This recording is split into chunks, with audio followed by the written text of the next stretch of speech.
नमस्कार दोस्तों, स्वागत है आपका आज के एक और नए महत्वपूर्ण वीडियो में। आज के वीडियो में हम देखने वाले हैं MPESB यानी मध्य प्रदेश कर्मचारी चयन मंडल भोपाल के द्वारा आपके जो ग्रुप 1, सब ग्रुप 2 एवं ग्रुप 2 एवं सब ग्रुप 1 के तहत आपकी जो विभिन्न प्रकार की पोस्टें निकाली गई हैं, इसके ऑनलाइन फॉर्म को कैसे फिल करना है, ये सभी जानकारी इस वीडियो में हम स्टेप बाय स्टेप देखने वाले हैं। साथ ही जिस भी स्टूडेंट ने फॉर्म को फिल कर दिया है, तो एक बार आप सभी से रिक्वेस्ट है कि आप अपने एप्लीकेशन फॉर्म को स्टेटस को जरूर चेक कर लीजिए। या कहीं ऐसा तो नहीं कि आपने फॉर्म को फिल किया है, किसी कारण से आपका रिजेक्ट हो गया है, या आपने फीस पेमेंट की तो आपकी पेंडिंग है, क्योंकि लास्ट डेट भी आपकी इसकी 3 अप्रैल 2025 यहाँ पर रखी गई है। तो आई होप आप सभी ने, बहुत से स्टूडेंट ने फॉर्म को फिल कर दिया होगा, और जिसने फॉर्म को फिल नहीं किया है तो इस वीडियो को देखकर आप स्टेप बाय स्टेप आपको देखना है, तो आपको पूरी जानकारी पता चल जाएगी कैसे आपको फॉर्म को फिल करना है, साथ ही कौन सी गलती आपको फॉर्म में नहीं करनी है और स्टेटस कैसे चेक करना है। और आपको यदि फॉर्म में कोई मिस्टेक हो चुकी है आपकी, तो फॉर्म करेक्शन की लिंक भी ओपन हो चुकी है। अब 8 अप्रैल तक इसमें आप फॉर्म को सुधार लीजिए, यानी आपकी लिंक आप ओपन हो चुकी है, तो अभी आप चाहें तो उसको आप सुधार लीजिए, और आपको बाद में किसी प्रकार का कोई संशोधन का मौका नहीं मिलेगा। तो आपको लास्ट डेट से पहले आपको सुधार लेना है।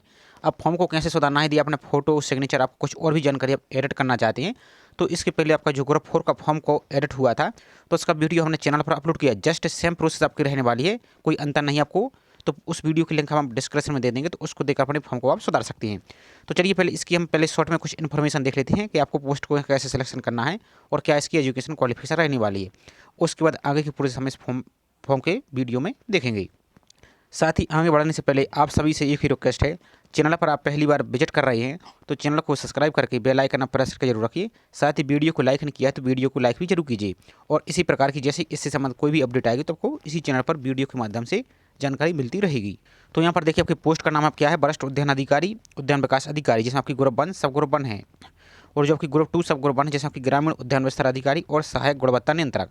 इन पोस्टों के लिए आपकी जो वैकेंसी निकाली गई हैं, एप्लीकेशन फीस की बात करें तो आपको 500 रुपये अनरिजर्व के लिए, और जो मध्य प्रदेश के बाहर के निवासी हैं, साथ ही 250 रुपये आपके जो मध्य प्रदेश के मूलवासी, प्लस 60 रुपये पोर्टल चार्ज आप सभी को देना होगा। और आपको प्रति प्रश्न पत्र आपको लगने वाला है। तो प्रति प्रश्न पत्र का मतलब क्या है, तो आगे वीडियो में आपको कन्फर्म हो जाएगा। तो ये सभी आपको एग्जाम की डेट दी गई, इन सभी को आपको पढ़ लेना है। तो पहले आप ग्रुप 1 सब ग्रुप 1 की हम यहाँ पर देख लेते हैं, जो आपकी वरिष्ठ उद्यान अधिकारी, तो इसमें आपकी यहाँ पर इतनी वैकेंसी निकाली गई हैं, टोटल 18 पोस्ट हैं, जिसमें आपके पास यहाँ पर वेतनमान दिया है। और आपकी शिक्षण योग्यता की बात करें तो उद्यान की में यानी हॉर्टिकल्चर में आपके पास PG पोस्ट ग्रेजुएट डिग्री आपके पास होना चाहिए, तो इसमें आप यहाँ से अप्लाई कर पाएंगे। अब चलिए ग्रुप 2 सब ग्रुप 1 की ओर दिखा देते हैं आपको इसमें क्या योग्यता है, और ये आपका यहाँ पर सिलेबस है। तो ये सभी आपको देख लेना है नोटिफिकेशन को डाउनलोड करके। नोटिफिकेशन कैसे डाउनलोड करना है, तो आगे प्रोसेस सब कुछ आपको देखने को मिल जाएगा, तो आप वीडियो के साथ बने रहिए। तो दूसरी पोस्ट हमारी है ग्रुप 2 सब ग्रुप 1, जिसमें आपकी 154 पोस्ट हैं। ये आपकी अलग अलग कैटेगरी वाइज यहाँ पर निकाली गई हैं। तो चलिए इसकी योग्यता और देख लेते हैं हम शॉर्ट में। तो यहाँ पर देखिए ग्रामीण उद्यान विस्तार अधिकारी, तो इसमें आपके पास या तो कृषि हो, या कृषि अभियांत्रिकी से हो, या उद्यान की भी, इतने पास आप इनमें से कोई एक आपके पास योग्यता है, तो इसमें आप यहाँ से अप्लाई कर सकते हैं। और यहाँ पर आपकी पोस्ट की जानकारी यहाँ पर दी गई है। दूसरी हमारी है कौन सी, गुणवत्ता नियंत्रक की, तो उसको और देख लेते हैं हम यहाँ पर। तो ये हमारी गुणवत्ता नियंत्रक की, तो इसमें आपके पास न्यूनतम 60% अंकों के साथ आपके पास BSc कृषि में, जैसे BSc आपकी एग्रीकल्चर हो, और UGC द्वारा मान्यता प्राप्त विश्वविद्यालय के पास एक वर्षीय कंप्यूटर डिप्लोमा, जैसे आपका DCA PGDC हुआ, ये आपके पास होना चाहिए। तो सभी को आप यहाँ से अप्लाई कर सकते हैं। तो चलिए फॉर्म फिल के बारे में कुछ और इंस्ट्रक्शन देख लेते हैं, जिस कारण से आपका फॉर्म रिजेक्ट हो सकता है और आगे आपको प्रॉब्लम होगी, तो इसलिए आपको ये गलती आपको नहीं करनी है। तो आपको हम यहाँ पर शॉर्ट में बता देते हैं और आप सभी को यहाँ पर पढ़ लेना है। तो सिंपल सा मतलब ये आपकी फोटो 3 माह से अधिक पुरानी नहीं होनी चाहिए। यदि आपकी पुरानी प्रोफाइल बनी तो आपको एडिट कर लेना है प्रोफाइल को कैसे सुधारना है, फोटो कैसे चेंज करना है, तो उसका भी वीडियो हमने ऑलरेडी बना दिया, लिंक आपको डिस्क्रिप्शन में दे दी, उसको आप देख सकते हैं। तो फोटो आपकी 3 माह से अधिक पुरानी नहीं होनी चाहिए, फोटो आपकी वाइट बैकग्राउंड की होनी चाहिए, फेस आपका क्लियर दिखना चाहिए, प्लस आपके कान भी क्लियर दिखने चाहिए, और आपका फोटो में इस प्रकार से यहाँ पर नाम लिखा होना चाहिए, और फोटो खींचने की यहाँ पर डेट जरूर लिखी होनी चाहिए। और यदि आपके लिए पढ़ने में यहाँ पर देख सकते हैं चश्मा लगा है, यहाँ पर देखिए आप, यदि पढ़ने में चश्मा लगा है और यहाँ पर देख सकते हैं, सभी को आप पढ़ सकते हैं, तो आपको चश्मा लगा कर ही फोटो आपको लगाना है, लेकिन चश्मा आपका ट्रांसपेरेंट लेंस होना चाहिए, और काला चश्मा आपको यहाँ पर नहीं होना चाहिए। और साथ ही आपको यहाँ पर जो फोटो आप लगा रहे हैं वही फोटो आपको प्रिंट निकलवा के रख लेना है, वही आपको एडमिट कार्ड में चिपका के ले जाना होगा, और वही आपको डॉक्यूमेंट वेरिफिकेशन में भी लेके जाना होगा। और सिग्नेचर आपको सही से करना है। सिग्नेचर आपको इस प्रकार से बॉक्स रहेगा, तो आपको सिग्नेचर आपका छोटा इस प्रकार से ऐसा नहीं होना चाहिए कि दिखे ही नहीं, तो नहीं तो आपका फॉर्म रिजेक्ट हो जाएगा। तो सिग्नेचर आपको आगे का एक लेटर आप कैपिटल कर सकते हैं, बाकी सभी छोटे आप यहाँ पर कर सकते हैं। और तीसरा, जो आप हैंड डिक्लेरेशन अपलोड करेंगे तो आपका इस प्रकार से जो बॉक्स रहता है, उस बॉक्स के बाहर आपकी लाइन कटी नहीं होनी चाहिए, नहीं निकलनी चाहिए, नहीं तो आपका फॉर्म रिजेक्ट हो जाएगा। इस बात का आपको ध्यान देना। अब चलिए फॉर्म को कैसे फिल करना है वो हम यहाँ पर स्टेप बाय स्टेप देखते हैं, और इस फॉर्म को आप घर बैठे आसानी से मोबाइल से फिल कर सकते हैं, और आप ऑल इंडिया के कहीं के भी स्टूडेंट है तो इसको फॉर्म को फिल कर सकते हैं। ऑनलाइन फॉर्म फिल करने के लिए आपको अपने मोबाइल में गूगल में टाइप करना है, ब्राउजर में MPESB, और सर्च पर आपको क्लिक करना है। जो पहली लिंक दिख रही है इस पर आपको यहाँ पर क्लिक करना है। इसके बाद आपको जो इंग्लिश का ऑप्शन दिख रहा है इस पर आपको क्लिक करना है। इसके बाद यहाँ पर कोई भी अपडेट आती है तो यहाँ पर आपको देखने को मिल जाएगा। अप्लाई करने के लिए जो ऑनलाइन फॉर्म का ऑप्शन दिख रहा है इस पर आपको यहाँ पर क्लिक करना है। अब जैसे इस पर आप क्लिक कर देते हो तो यहाँ पर इस प्रकार से जो लिंक दिख रही है, तो सबसे पहले तो आपको इसको रूल बुक को डाउनलोड करके पढ़ लेना है। और रूल बुक कैसे डाउनलोड करना है, तो जो रेड कलर का ऑप्शन दिख रहा है PDF का, इस पर आपको क्लिक करना है। तो यहाँ से PDF डाउनलोड हो जाएगी, उसको आप पढ़ लीजिए। अप्लाई करने के लिए जो ग्रीन कलर का आपको ऑप्शन दिख रहा है यहाँ पर जो राइट टिक का, इस पर आपको यहाँ पर इस प्रकार से क्लिक करना है। अब जैसे इस पर क्लिक करते हैं तो जो टर्म एंड कंडीशन का ऑप्शन आपको दिख रहा है इस पर आपको टिक करना है इस प्रकार से। इसके बाद आगे बढ़ाए पर आपको क्लिक करना है, इस पर आप क्लिक कीजिए। अब जैसे इस पर क्लिक करते हैं तो आपके जो सामान्य पंजीयन क्रमांक है आपका, जिसको आप शॉर्ट में OTR बोलते हैं आजकल, तो वही आपका जो प्रोफाइल पंजीयन क्रमांक है आपको यहाँ पर फिल करना है। अब जो पहली बार फॉर्म फिल कर रहा है, आपकी प्रोफाइल पंजीयन नहीं बनी है, तो उनको प्रोफाइल पंजीयन बना लेना है। फोटो सिग्नेचर सब कुछ आपका प्रोफाइल पंजीयन में ही अपलोड होगा, डॉक्यूमेंट भी आपके प्रोफाइल पंजीयन में ही अपलोड होगी। तो उसको कैसे रजिस्ट्रेशन करना है तो उसका भी वीडियो हमने ऑलरेडी बना दिया है, लिंक आपको डिस्क्रिप्शन में दे दी सभी वीडियो की, तो उनको आप सुविधा अनुसार देख सकते हैं। यहाँ पर अपनी डेट ऑफ बर्थ फिल कर देनी है आपको, और डेट ऑफ बर्थ फिल करने के बाद जो कैप्चा दिख रहा है इस कैप्चा को सॉल्व करके यहाँ पर फिल करना है और सत्यापित कर आगे बढ़ाए पर आपको क्लिक कर देना है। तो जैसे आप सत्यापित कर आगे बढ़ाए पर क्लिक करते तो यहाँ पर पूरी प्रोफाइल की जानकारी आपको दिख रही है। तो एक एक जानकारी पहले आपको चेक कर लेना है अच्छी तरह की। यदि कोई मिस्टेक है तो आपको जो एरर प्रोफाइल का ऑप्शन दिख रहा है इस पर आपको नीचे को आकर क्लिक करके सुधार लेना है। और कैसे सुधारना है तो वीडियो आपको डिस्क्रिप्शन में हमने लिंक दे दी, उसको आप देखकर अपनी प्रोफाइल को सुधार सकते हैं। यदि आपका सब कुछ सही तो आपको जो नीचे की ओर आगे बढ़ाए पर दिख रहा है इस पर आपको क्लिक कर देना। चलिए इस पर हम क्लिक कर देते हैं। अब जैसे इस पर क्लिक करते तो यहाँ पर पॉइंट नंबर 34 पर आइए। तो यहाँ पर अपनी क्लास सेलेक्ट करनी है। यदि आप भूतपूर्व सैनिक एक्स सर्विसमैन है तो इस पर टिक कीजिए। यदि संविदा कर्मी तो इस पर टिक कीजिए, और दिव्यांग है तो इस पर टिक करना है। यदि कुछ नहीं तो आपको जो बिना वर्ग आपको ऑप्शन दिख रहा है X, इस पर आपको क्लिक करना है। इसके बाद नेक्स्ट आ जाइए। तो यहाँ पर भूतपूर्व सैनिक का यदि आप नो पर क्लिक करते तो ये ऑप्शन आपकी हाइड रहेगी। अब नेक्स्ट है कि आप शासकीय विभागों में, निगमों में, मंडलों में या स्वतः शासी निकायों में या होमगार्ड हैं। यदि आप हैं तो हाँ, नहीं तो इस प्रकार से नो पर ही क्लिक कर देना। नेक्स्ट है कि आप 1/1/1963 के बाद राष्ट्रीय छात्र सेना में पूर्णकालिक कैडेट अनुदेशक के रूप में भर्ती किए गए हैं। यदि ऐसा किए गए हैं तो हाँ पर, नहीं तो आपको नहीं पर ही क्लिक कर देना है। नेक्स्ट है क्या आप मध्य प्रदेश शासन के अधीन छटनीशुदा कर्मचारी हैं। यदि आप कर्मचारी हैं छटनीशुदा तो यस कीजिए, नहीं तो आपको नो पर क्लिक करना है। यदि आप यस करते तो फिर उसकी आपको यहाँ पर जानकारी देनी होगी, और यदि नहीं है तो आपको नो पर क्लिक करना है। नेक्स्ट है तो पॉइंट नंबर 41 कि आप विधवा परित्यक्त तलाकशुदा हैं। अब यदि आप मेरिट पर टिक करते हैं तब आपको ये ऑप्शन आपको यहाँ पर सिलेक्ट करने का ऑप्शन दिखेगा। यदि आप अनमेरिट पर टिक करते हैं तो आपके ऑप्शन ये भी क्लोज ऑटोमेटिक रहेंगे। नेक्स्ट है क्या आप आदिम जाति, अनुसूचित जाति और अनुसूचित जनजाति पिछड़ा वर्ग कल्याण विभाग की अंतर्जातीय विवाह योजना के अंतर्गत पुरस्कृत स्वर्ण पार्टनर हैं। यदि हैं तो यस, नहीं तो आपको नो पर क्लिक करना है। तो यदि आप अनमेरिट सेलेक्ट करते हैं तो ये भी ऑप्शन आपके क्लोज रहेंगे। अब नेक्स्ट है क्या आप विक्रम पुरस्कार से संबंधित खिलाड़ी हैं। यदि हैं तो यस, नहीं तो आपको नो पर क्लिक करना है। अब ध्यान से देखिए, हमने आपके सामने इतना फॉर्म आपको यस और नो करके दिखाया है, तो इतना आपको सभी को ऑप्शन को पहले यस नो कर देना है। इसके बाद आपको नीचे को चले जाना है यहाँ पर। तो क्या आप शासकीय सेवा में नियुक्ति के लिए नीचे दिए गए विभाग वर्गों में सम्मिलित एवं नियम पुस्तिका के अनुसार इस वर्ग में लाभ 55 वर्ष में छूट एवं बोनस अंक लेना चाहते हैं। अब इनमें से आपके पास आपके पास कोई भी यहाँ पर योग्यता आपके पास है। यदि आपका जैसे आपके पास NCC सर्टिफिकेट या कुछ और, तो आपको यहाँ पर यस करना है। यदि आपके पास कुछ नहीं इनमें से तो आपको यहाँ पर नो पर क्लिक करना है। अब जैसे नो पर क्लिक करते हैं तब आपको यहाँ पर जी आपके ऑप्शन क्लोज हो जाएंगे। अब यहाँ पर नीचे को चले जाना है। अब यहाँ पर ध्यान से समझिए, यदि आपके पास ग्रुप 1 जो सब ग्रुप 1 की जिसमें आपकी उद्यान की जो आपकी हॉर्टिकल्चर वाली पोस्ट है आपकी, यदि आप उसके लिए भी एलिजिबल हैं तब आपको यहाँ पर इस पर सेलेक्ट करना है, इस वाले ए पर। और आपकी जो उद्यान की वाली, ग्रामीण उद्यान की वाली जो ग्रुप 2 सब ग्रुप 1 की आपकी पोस्ट है, यदि आप उसके लिए भी एलिजिबल हैं तब आपको यहाँ पर दोनों पर आप इस प्रकार से टिक कर सकती हैं। और यदि आप सिंपल सिर्फ ग्रुप 2 सब ग्रुप 1 के लिए एलिजिबल हैं तो इसको अनटिक रहने दीजिए। और यदि आप सिर्फ ग्रुप 1 या इसकी पोस्ट को अप्लाई करना चाहते हो इस पर टिक कीजिए, और दोनों को अप्लाई करना चाहते हो दोनों पर टिक कीजिए। अब यहाँ पर ध्यान से समझिए, यही आपकी प्रति प्रश्न पत्र जो बोला गया 500 रुपये प्रति प्रश्न पत्र, यही आपके हैं। यदि हम दोनों पर टिक करते हैं तो अब आपको 500 प्लस 500 यानी 1000 प्लस 60 रुपये टोटल चार्ज यानी 1060 रुपये आपको फीस लगेगी। यदि सिर्फ इस एक पेपर कोड को यहाँ पर सेलेक्ट कर दीजिए, इसको आप छोड़ देते हैं मान लीजिए, तब आपको यहाँ पर 500 रुपये फीस लगेगी प्लस 60 रुपये टोटल चार्ज। और जो कैटेगरी वाइज फीस आपकी 250 रुपये प्लस 60 रुपये टोटल चार्ज, वो आपको यहाँ पर अलग अलग एप्लीकेबल रहेगा। तो डेमो के लिए हम दोनों पर अप्लाई करके आपको दिखा रहे हैं। यदि आप इन पोस्ट आप जैसा ही हमने स्टार्ट में आपको एजुकेशन क्वालिफिकेशन बताई तो वो आपको चेक कर लेना है, तभी आपको यहाँ पर सिलेक्ट करना है। यदि आप एक पोस्ट के लिए एलिजिबल हैं, एक पोस्ट मतलब है ग्रुप 2 सब ग्रुप 1 के लिए एलिजिबल है तो इसको ही आप टिक कीजिए, इसको आप छोड़ दीजिए। और यदि आप इसको फिल करना चाहते हैं तो इसको छोड़ सकते हैं, या दोनों को करना चाहते हैं, दोनों आपके पास योग्यता है तो दोनों को आप टिक कीजिए। टिक करने के बाद आपको जो click here to select preference का ऑप्शन दिख रहा है इस पर आपको क्लिक करना है। अब यदि आपके ऊपर कोई भी ऑप्शन आपकी एस नो यदि कोई छूट जाता है तब आपको यहाँ पर इस पर क्लिक नहीं होगा, इसलिए आपको ध्यान से ही टिक करना है। सभी आपको एस नो पर क्लिक कर फिल कर देना है, उसके बाद इस पर आपको क्लिक करना। तो चलिए सर हम क्लिक करके आपको पोस्ट प्रेफरेंस आपको सेलेक्ट करके दिखा देते हैं। तो यहाँ पर देखिए जैसा कि हमने दोनों पोस्ट के लिए यहाँ पर सेलेक्ट किया है इस प्रकार से। अब यहाँ पर नेक्स्ट सबसे पहले आपकी पोस्ट आ जाती है ग्रुप 1 सब ग्रुप 1 की। यहाँ पर देखिए तो जो वरिष्ठ उद्यान विकास अधिकारी है ये, इसका पेपर कोड क्या है ए। अब उद्यान की स्नातकोत्तर आपके पास होना चाहिए, तभी आपको यहाँ पर ऊपर ये पर टिक करना है। यदि नहीं तो आपको वहाँ पर ही छोड़ दीजिए आप, तो आपको 500 रुपये आपके बच जाएंगे। तो यदि आप इस पोस्ट के लिए पहले प्रेफरेंस पर देना चाहते हो तो आपका जो हाँ का ऑप्शन दिख रहा है आपको, इस पर आपको क्लिक करना और साइड में जो 1 नंबर दिख रहा है इस पर आपको टिक करना है। और यहाँ पर आपको जो प्रेफरेंस है यहाँ पर आप एक बार क्लिक कीजिए, इस प्रकार से क्लिक कीजिए आप। तो यहाँ पर आप साइड में इस प्रकार से एक बार क्लिक कीजिए यहाँ पर, तो आपको इस प्रकार से दिखेगा। तो इस पर आपको एक बार टिक कर देना, तो आपकी ये पोस्ट पहले नंबर पर प्रेफरेंस यहाँ पर आ चुकी है। उसके बाद दूसरी पोस्ट पर देखिए, अब आपकी जो ग्रामीण उद्यान विस्तार अधिकारी जिसका पोस्ट कोड 2 है, यदि आप इसके लिए दूसरे नंबर पर देना चाहते हैं, या आपके जो सहायक गुणवत्ता नियंत्रक यदि आप इसके लिए दूसरे नंबर पर देना चाहते हैं, तो आपको जिस पोस्ट के लिए जिस क्रम पर देना चाहते हैं उसी क्रम में आपको टच करना। जैसे इस पोस्ट के लिए फॉर एग्जाम्पल के दूसरे नंबर पर देना चाहते हैं, तो इस पोस्ट को हम दूसरे नंबर इस प्रकार से टिक करते हैं यहाँ पर, और तीसरे नंबर आपको टिक करना है। और यहाँ पर आप साइड में इस प्रकार से एक बार टच करके देखिए, तो यहाँ पर देखिए आपकी पोस्ट ऑटोमेटिक दूसरे नंबर पर आ चुकी है। अब इसके बाद हम जैसे इस पोस्ट के लिए तीसरे नंबर पर देना चाहते हैं प्रेफरेंस, जो ग्रामीण उद्यान विस्तार अधिकारी, तो आपको यहाँ पर टिक करना है। यहाँ पर इस प्रकार से हमने यहाँ पर टिक किया, और इसके साइड में जो 2 नंबर दिख रहा है इस पर भी आपको टिक करना। तो यहाँ पर देखिए आपकी तीसरे नंबर पर ऑटोमेटिक यहाँ पर ऐड हो चुकी है। इसी प्रकार से आपको टिक करना है। जैसे नेक्स्ट आपकी सहायक गुणवत्ता नियंत्रक संविदा कर्मी, अब यदि इसके लिए भी अप्लाई करना चाहती हैं, यदि आपके पास इनमें से योग्यता है तो यहाँ पर टिक कीजिए। अब यदि इनमें से नहीं अप्लाई करना चाहते हो, आपको यहाँ पर नहीं पर इस प्रकार से टिक कर देना है। तो आपको ये प्रेफरेंस आपके यहाँ पर सिर्फ 3 पोस्ट की यहाँ पर हो चुकी हैं। और जिस पोस्ट के लिए प्रेफरेंस नहीं देना चाहते तो यहाँ पर आपको सिंपल नहीं पर टिक करना है। तो ये आपकी पोस्ट यहाँ पर देखिए आपकी ये यहाँ पर हट चुकी है।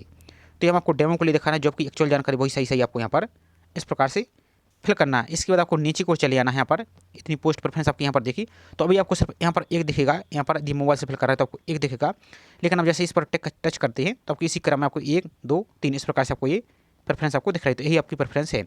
और ध्यान से एक बात और ध्यान दीजिए, यदि जिस पोस्ट के लिए आप एलिजिबल नहीं है तो उसको गलती से भी आप यहाँ पर एस मत कीजिए। नहीं तो जब आपका सिलेक्शन होगा तो सिर्फ एक पोस्ट के लिए आपको सिलेक्शन होगा, और एक पोस्ट के लिए आपको डॉक्यूमेंट वेरिफिकेशन के लिए बुलाया जाएगा। यदि आप सोचते कि मल्टीपल पोस्ट के लिए सिलेक्शन होगा, जैसे आपकी अन्य पोस्ट में होता है, अन्य एग्जाम में होता है, तो ऐसा आपको यहाँ पर नहीं होगा। सिर्फ आपका एक पोस्ट के लिए बुलाया जाएगा और बाकी की पोस्टें आपकी वेटिंग रहेंगी। अब यदि आप उस पोस्ट गलत पोस्ट के लिए सिलेक्ट हो जाते हैं और डॉक्यूमेंट वेरिफिकेशन में जाते हैं तो बाहर हो जाएंगे। इसलिए आपको यहाँ पर सावधानी से फिल करना है। आपको सावधानी से ही आपको यहाँ पर काम करना है, नहीं तो बाहर यहाँ से प्रॉब्लम होगी। अब नेक्स्ट आ जाता है मध्य प्रदेश राज्य की रोजगार काल में जीवित पंजीयन है अथवा नहीं। तो ये पंजीयन आपके पास होना चाहिए। यदि आप मध्य प्रदेश के बाहर की भी हैं, अदर स्टेट की हैं और मध्य प्रदेश के निवासी हैं, तो यहाँ पर आपको रोजगार पंजीयन देना आवश्यक है। यहाँ पर हाँ ही क्लिक करना है। यदि आप नहीं पर क्लिक करते तो यहाँ पर फॉर्म को अप्लाई नहीं कर पाएंगे, तो यहाँ पर आपको हाँ करना है। अब आप मध्य प्रदेश के निवासी हों या मध्य प्रदेश के बाहर हों, तो दोनों को आपको रोजगार पंजीयन कर लेना है। ऑनलाइन आपका हो जाता है। और रोजगार पंजीयन कैसे करना है तो इसका भी हमने वीडियो ऑलरेडी बना दिया है, लिंक आपको डिस्क्रिप्शन में हमने दे दी है। सिर्फ आपको करना क्या है, ऊपर जितनी भी आपको जानकारी पूछी जा रही है, local body address, local body और आपके जिला, तो आप मध्य प्रदेश का कोई भी जिला सेलेक्ट कर लीजिए, और सिर्फ आपको पिन कोड और आपका एड्रेस, ये आपका जो आपका एक्चुअल में एड्रेस है, चाहे आप अदर स्टेट के हों या मध्य प्रदेश के हो, तो मध्य प्रदेश के वो तो आपको सही जानकारी फिल करना है। और जो अदर स्टेट के स्टूडेंट है वहाँ पर आपको सिर्फ लोकल बॉडी और जो कुछ भी आपको एमपी के सेलेक्ट करना होगा, क्योंकि एमपी में रजिस्ट्रेशन हो रहा है, और वहाँ के आपको पिन कोड और एड्रेस आपका ही फिल करना है जो आपका एक्चुअल में डॉक्यूमेंट में है। और यहाँ पर आपको जो पंजीयन क्रमांक है वो आपको फिल करना है। यहाँ पर आपको पंजीयन की डेट फिल करनी है। यदि आपने बीच में कभी रिन्यू किया है तो रिन्यू की डेट फिल नहीं करनी है। आपको जो स्टार्ट में पंजीयन किया है वही पंजीयन की डेट आपको यहाँ पर फिल करनी है। और आपने रोजगार पंजीयन किस जिले में किया है तो उस जिले का नाम यहाँ पर आपको इस प्रकार से सिलेक्ट करना है। इसके बाद आपको नेक्स्ट ऑप्शन आ जाता है, आवेदित पद हेतु नियम पुस्तिका के अध्याय 2 में उल्लिखित विभागवार एवं पदभार न्यूनतम साक्षर अर्हता और अन्य अर्हता को आपने अच्छी तरह से पढ़ लिया है। तदनुसार आवेदन पत्र की भरने की दिनांक को आप निर्धारित सक्षम अर्हता रखते हैं। और यदि आप स्टूडेंट रनिंग वाले सोच रहे हैं कि फाइनल ईयर फाइनल इस सेमेस्टर में चल रहे हैं तो यहाँ से अप्लाई नहीं कर पाएंगे। यहाँ पर क्लियर बोला गया है, फॉर्म फिल की लास्ट डेट आपकी जो रखी गई है उस डेट तक ही आपको यहाँ पर आपके पास योग्यता होनी चाहिए। तो यहाँ पर आपको हाँ भाई इस प्रकार से टिक करना है। अब नेक्स्ट आ जाता है पॉइंट नंबर 48 कि आपके पास समग्र आईडी क्रमांक है। अब जो मध्य प्रदेश के निवासी हैं तो आपके पास जो फैमिली आईडी होती है उस फैमिली आईडी में सभी की मेंबर आईडी अलग अलग होती है। तो उस मेंबर आईडी में से यदि आपके पास एक आपकी आईडी है और समग्र आईडी को यहाँ पर देना चाहते हैं तो यहाँ पर आपको वहाँ पर टिक करना है। तो यहाँ पर आपका जो समग्र आईडी क्रमांक है वो आपको फिल करना है। यदि आपके पास समग्र आईडी नहीं है तो ये जरूरी नहीं यहाँ पर देना, ऑप्शनल है। तो यहाँ पर आप नो पर इस प्रकार से क्लिक कर सकते हैं। इसके बाद नेक्स्ट आ जाता है, अब यहाँ पर आपको एग्जाम सेंटर सेलेक्ट करने हैं। तो इतनी एग्जाम सिटी में आपके यहाँ पर एग्जाम होने वाली है, आपको लिस्ट दिखा देते हैं। तो जो भी आपकी नियरेस्ट एग्जाम सेंटर इस प्रकार से इसी क्रम में आप यहाँ पर इस प्रकार से सिलेक्ट कर लीजिए। इस समय आपको डेमो के लिए दिखा रहे जो आपकी एक्चुअल जानकारी वही आपको सही फिल करना है और देख कर ही आपको यहाँ पर इस प्रकार से आपको फिल करना था। यहाँ पर देख सकते हैं पूरी लिस्ट आपको यहाँ पर इस प्रकार से देखने को मिल जाएगी। इसके बाद आपको टर्म एंड कंडीशन में जो घोषणा पत्र दिख रहा है इस पर आपको क्लिक करना है और यहाँ पर आपको नीचे को आना है और आगे बढ़ाए पर क्लिक करना है। लेकिन आगे बढ़ाए पर क्लिक करने से पहले एक बार आपको सभी कुछ जानकारी कुछ चेक कर लेना, यदि कोई मिस्टेक है तो उसको आप सुधार लीजिए। और सब कुछ आपका सही है तो आपको फिर आगे बढ़ाए पर सिंपल सा यहाँ पर क्लिक कर देना है। तो जैसे आप नेक्स्ट पर क्लिक करते हैं, अब आपको यहाँ पर जिस पोस्ट के लिए अप्लाई कर रहे हैं उस पोस्ट का जो आपके पास सर्टिफिकेट है, मार्कशीट है, वो आपको यहाँ पर अपलोड करनी होगी। तो जैसे हम ग्रुप 1 के लिए, सब ग्रुप 1 के लिए आपको अप्लाई करके दिखाया, तो उसको भी आपको यहाँ पर मार्कशीट अपलोड करनी होगी जो आपके पास योग्यता है। और ग्रुप 2 सब ग्रुप 1 के लिए अप्लाई करें तो उसको भी आपको यहाँ पर सर्टिफिकेट अपलोड करना होगा। अब सर्टिफिकेट कितने साइज में यहाँ पर होना चाहिए, तो यहाँ पर देखिए सर्टिफिकेट का साइज आपको विड्थ आपको 700 रखनी है, यानी विड्थ यानी चौड़ाई आपको रखनी है, और हाइट यानी आपको 800 यहाँ पर पिक्सल रखनी है। और आपको साइज आप यहाँ पर 150 के भी ज़्यादा यहाँ पर नहीं होनी चाहिए, और यहाँ पर जेपीजी फॉर्मेट में आपको अपलोड करना है। अब फोटो को कैसे रिसाइज करना है आपको, तो इसका हमने असिस्टेंट प्रोफेसर का जो फॉर्म फिल चल रहा है उसका हमने फोटो रिसाइज का प्रोसेस बताया। तो सिर्फ आपको करना क्या, उस वीडियो में आपको देखकर सिर्फ आपको विड्थ में आपको यहाँ पर 700 रख देना है, और हाइट में आपको 800 पिक्सल रख देना है। और फाइल की केबी में साइज आपको वहाँ पर लगभग 130 के आसपास रख दीजिए, और जेपीजी फॉर्मेट सेलेक्ट करके आप उसको रिसाइज करके यहाँ पर सेलेक्ट कीजिए, और अपलोड पर आप यहाँ पर क्लिक कीजिए। इसी प्रकार से आपके ग्रुप 2 सब ग्रुप 1 की आपकी जो सर्टिफिकेट है उसको यहाँ पर अपलोड करना है, सेलेक्ट करके यहाँ पर अपलोड करना है। इसका भी सेम प्रोसेस है, और यहाँ पर सबमिट डिटेल पर आपको क्लिक करना है। तो यहाँ से आपका फॉर्म आपका सबमिट हो जाएगा। लेकिन आपको एक बात ध्यान देनी है, आपको सबमिट करने से पहले ऊपर की ओर देखिए आपको एक आवेदन क्रमांक जनरेट हुआ है। तो इस आवेदन क्रमांक को पहले आपको स्क्रीनशॉट ले लेना है, इसको नोट कर लेना है। इसको नोट करने के बाद ही आपको यहाँ पर सबमिट पर आपको यहाँ पर क्लिक करना है। चलिए आपको दिखा देते हैं। यहाँ पर आपको फिर नीचे को आपकी सर्टिफिकेट अपलोड करके यहाँ पर सबमिट डिटेल पर आपको इसके बाद ही क्लिक करना है। आपको पहले ऊपर एप्लीकेशन नंबर आपको नोट करके स्क्रीनशॉट ले लेना है। यदि आप यहाँ से बाई चांस पेमेंट नहीं कर पाते तो आगे दूसरा तरीका बताएंगे, और यहाँ से अपने फॉर्म का स्टेटस आप चेक कर पाएंगे। तो इसको आपको जरूर नोट करना है, नहीं तो आपको बाद में प्रॉब्लम होगी। अब जैसे आपका फॉर्म सबमिट हो जाता है तो यहाँ पर देखिए एक ऑप्शन आपको दिख रहा है प्रिंट का, एक ऑप्शन दिख रहा है आपका प्रोसीड टू पेमेंट का, और आपको यहाँ पर एक हेल्पलाइन नंबर दिख रहा है। यदि आप किसी भी प्रकार की कोई समस्या है तो इन हेल्पलाइन नंबर पर आप कॉन्टैक्ट कर सकते हैं। तो प्रोसीड टू पेमेंट पर क्लिक करने से पहले आपको जो प्रिंट का ऑप्शन दिख रहा है इस पर एक बार आपको क्लिक करना है और प्रिंट लेना है। यदि आप मोबाइल से प्रिंट ले रहे हैं, क्रोम ब्राउजर से फॉर्म फिल कर रहे हैं तो आपको एरर दिख रहा होगा। तो एक बार आपको प्रिंट पर क्लिक करके एक बार बैक आ जाना है, उसके बाद प्रोसीड टू पेमेंट पर आपको क्लिक करना, तो यहाँ से आपकी फीस पेमेंट हो जाएगी। अब जो आपने एप्लीकेशन नंबर नोट किया है उसको आप नोट करके रखिए, और आपको प्रिंट लेने की करना क्या है, तो गूगल प्ले स्टोर में जाइए, वहाँ से फायरफॉक्स बनाओ का ब्राउजर होता है उसको डाउनलोड कीजिए, और वहाँ से अपने फॉर्म को प्रिंट कीजिए। रिप्रिंट कैसे करना आगे प्रोसेस बताएंगे। तो वहाँ से आपकी आसानी से पीडीएफ डाउनलोड हो जाएगी। या एक तरीका और आपको हम दिखा देते हैं इसका अल्टरनेटिव, लेकिन यहाँ से आपकी प्रिंट सही से फॉर्म प्रिंट नहीं होता है, तो आगे आपको बताएंगे, थोड़ा सा आपको वेट करना है। तो यहाँ पर आपको प्रोसीड टू पेमेंट पर आपको क्लिक करके विभिन्न प्रकार के ऑप्शन देखिए, तो उस पर जाकर आपको फीस को पेमेंट कर देना है, और आपका फॉर्म यहाँ पर सबमिट हो जाएगा। तो अभी के लिए आपको प्रिंट करने के लिए एक अल्टरनेटिव ऑप्शन दिखा रहे हैं हम। तो यहाँ पर देखिए, अब जैसे इसके होम पेज पर आते हैं आप, इस प्रकार से आपका फॉर्म रहेगा। मान लीजिए यहाँ पर आपका पूरा फॉर्म इस प्रकार से रहेगा। हम सिक्योरिटी पर्पज से हमने ये बैक आ चुकी है। तो यहाँ पर आपके मोबाइल जो 3 डॉट का ऑप्शन दिख रहा है आपको, इस पर आपको इस प्रकार से क्लिक करना है, और यहाँ पर नीचे का जो शेयर का ऑप्शन आपको दिख रहा है इस पर आपको क्लिक करना, और यहाँ पर देखिए आपको प्रिंट का ऑप्शन दिख रहा है, इस पर क्लिक करके आपके प्रिंट को A4 साइज में कर लेना है। लेकिन यहाँ से आपकी पीडीएफ आपकी सही तरीके से नहीं दिखेगी जैसे आपकी दिखनी चाहिए। तो आपको करना क्या है, फायरफॉक्स ब्राउजर को डाउनलोड कर लीजिए, वहाँ पर जाइए, वहाँ पर आप दोबारा से रिप्रिंट कीजिए। अब रिप्रिंट करने के लिए आपको करना क्या है, इस प्रकार के होम पेज पे आ जाइए, जो अपने एप्लीकेशन नंबर नोट किया है उसको नोट करके रखिए। यहाँ पर नीचे को चले आइए। अब आपको एक ऑप्शन दिख रहा है भुगतान ना की गई आवेदन का भुगतान एवं आवेदन की स्थिति की जांच करें। तो यहीं से अपने फॉर्म का आप स्टेटस चेक कर पाएंगे, आपका फॉर्म सही में पेमेंट हुआ है, सबमिट हुआ है, या किसी कारण से रिजेक्ट तो नहीं हुआ है। और यदि आपने फीस पेमेंट नहीं की तो यहाँ से फीस पेमेंट भी कर पाएंगे। तो जो पहले वाला ऑप्शन दिख रहा है इस पर आपको यहाँ पर इस प्रकार से क्लिक करना है। अब जैसे क्लिक करते तो जो अभी आपने एप्लीकेशन नंबर नोट किया वही एप्लीकेशन नंबर आपको फिल करना है। यहाँ पर अपनी डेट ऑफ बर्थ फिल करनी है। यहाँ पर आपका जो प्रोफाइल पासवर्ड है, प्रोफाइल पासवर्ड को फिल करना है। अब यदि प्रोफाइल पासवर्ड आपके पास नहीं तो आगे आपको बताएंगे कैसे फॉरवर्ड करना है। और जो कैप्चा दिख रहा है इस कैप्चा को यहाँ पर फिल करना है, और आगे बढ़ा पर क्लिक करना है। अब जैसे आगे बढ़ा पर क्लिक करते तो आपका पूरा फॉर्म यहाँ से ओपन हो जाएगा। यदि आपकी फीस पेमेंट नहीं हुई तो आपको इस प्रकार से दिखेगा भुगतान नहीं है, और आपको यहाँ पर पेमेंट करने का ऑप्शन दिखेगा। तो यदि आपकी फीस आपने पेमेंट कर दी लेकिन भुगतान नहीं दिख रहा है तो इसका मतलब ये कि आपकी फीस पेमेंट नहीं हुई है, आपको दोबारा से फीस को पेमेंट करना होगा, तभी आपका फॉर्म एक्सेप्ट होगा। अब जो आपकी पहले फीस कट चुकी है तो वो कुछ दिन में आपकी उसी अकाउंट में, जिस अकाउंट से या जिस माध्यम से फीस पेमेंट कर रहे हैं, जैसे फ़ोनपे, जीपे से, तो उसी में आपकी वापस आ जाएगी। और जिसका यदि आवेदन निरस्त दिख रहा है तो आप उनके लिए दोबारा से नई फॉर्म फिल की लास्ट डेट से पहले आपको दोबारा से न्यू फॉर्म फिल करना है। और जो आपने गलती कर दी है प्रोफाइल में उसको आप दोबारा से एडिट कीजिए, और सर्टिफिकेट को जरूर चेक कर लीजिए कुछ कोई आपने गलत तो अपलोड नहीं कर दिया है। यदि यहाँ शायद तो आपका फॉर्म रिजेक्ट हो जाएगा, इसलिए आपको सही से करना है। तो यदि जिसका रजिस्टर दिख रहा है, निरस्त दिख रहा है, तो उनको दोबारा से फॉर्म फिल करना है। और जिसकी फीस पेमेंट नहीं दिख रही है तो उनको दोबारा से फीस पेमेंट कर दी। और जिनका भुगतान है दिख रहा है तो उनके लिए कोई टेंशन की बात नहीं, आपका फॉर्म सक्सेसफुली सबमिट हो चुका है। तो रही आपकी फॉर्म स्टेटस और फीस पेमेंट करने की। अब जिस तरह एप्लीकेशन नंबर नोट नहीं कर पाए हैं उनको कैसे फाइंड करना है, तो एक ऑप्शन और आपको यहाँ पर दिख रहा है प्रोफाइल संख्या से आवेदन संख्या खोजें, इस पर आपको दोबारा से क्लिक करना है। अब यहाँ पर आपको एक ऑप्शन दिख रहा है प्रोफाइल संख्या, प्रोफाइल पंजीयन क्रमांक एंटर करना है। तो अभी आपने पहली वाली पर प्रोफाइल आवेदन क्रमांक फिल किया था, तो यहाँ पर आपको आवेदन क्रमांक फिल नहीं करना है। जो अपना प्रोफाइल पंजीयन क्रमांक है वो प्रोफाइल पंजीयन क्रमांक यहाँ पर फिल करना है। यहाँ पर डेट ऑफ बर्थ और यहाँ पर अपना प्रोफाइल पासवर्ड और कैप्चा को फिल करके आगे बढ़ा पर क्लिक करना। तो यहाँ से आपको एक एप्लीकेशन नंबर शो होने लगेगा, उस एप्लीकेशन नंबर को जाकर आपको दोबारा से स्टेटस को चेक कर सकते हैं। अब जो स्टूडेंट के पास प्रोफाइल पासवर्ड नहीं, उनको कैसे प्रोफाइल पासवर्ड फॉरगेट करना है, तो यहाँ पर आइए। तो एक आपको ऑप्शन दिख रहा है होम पेज पर ही, यहाँ पर देखिए उपलब्ध सेवाएं। तो इस पर आपको उपलब्ध सेवा वाले ऑप्शन पर एक बार क्लिक करना है। जैसे इस पर क्लिक करते हो आपको एक उम्मीदवार प्रोफाइलिंग का ऑप्शन आपको शो हो रहा है, इस पर आपको क्लिक करना है। तो यहाँ पर आपको एक ऑप्शन दिख रहा है फॉरगेट प्रोफाइल पासवर्ड, इस पर आपको यहाँ पर क्लिक करना है।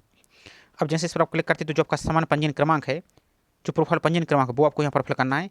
यहाँ पर जो प्रोफाइल पंजीयन में मोबाइल नंबर रजिस्टर है वही मोबाइल नंबर फिल करना है यहाँ पर, और कैप्चा को सॉल्व करके सबमिट पर क्लिक करना है। तो आपका जो रजिस्टर्ड मोबाइल नंबर है उस पर आपको OTP आएगा, उस OTP में आपका VQSTP इस पर यानी अल्फ़ाबेट में आपको ABCD में वो पासवर्ड आपका रहेगा। तो जैसा पासवर्ड आपको हल्का कैपिटल है तो कैपिटल, स्मॉल है तो स्मॉल, जो स्पेशल सिंबल जो भी दिया है सेम टू सेम आपको फिल करना है। तो आपका प्रोफाइल पासवर्ड से आप प्रोफाइल को फॉर्म को एक्सेस कर पाएंगे।